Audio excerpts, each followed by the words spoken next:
A federal judge on Friday froze the Centers for Disease Control and Prevention's stringent reopening policies for cruise lines in Florida, setting the stage for cruise ships to leave port earlier than expected, giving Florida an early victory in its legal battle against the CDC.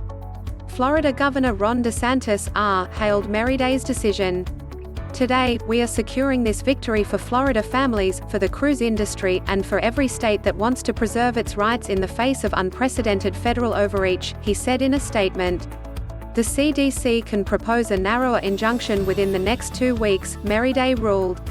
The judge also told Florida and the CDC to enter mediation, though a previous attempt to mediate the dispute failed without a resolution earlier this month.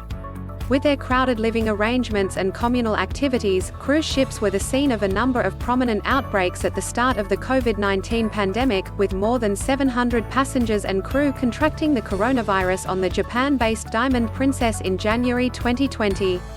As a result, American cruise lines voluntarily canceled voyages starting last spring, and the CDC imposed a mandatory no-sail order from March to October.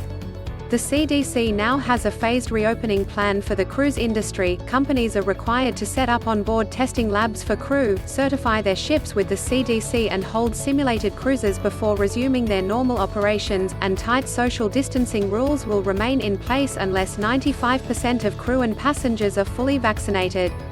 Major cruise operators, which have lost billions of dollars over the last year, have slowly worked their way through these requirements, with lines like Royal Caribbean and Carnival set to hold test cruises within the next month.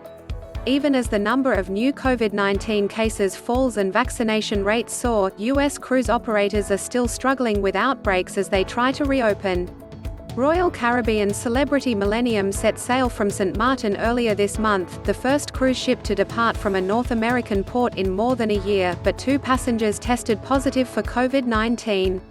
Plus, Royal Caribbean postponed the Odyssey of the Sea's maiden voyage after multiple crew members tested positive.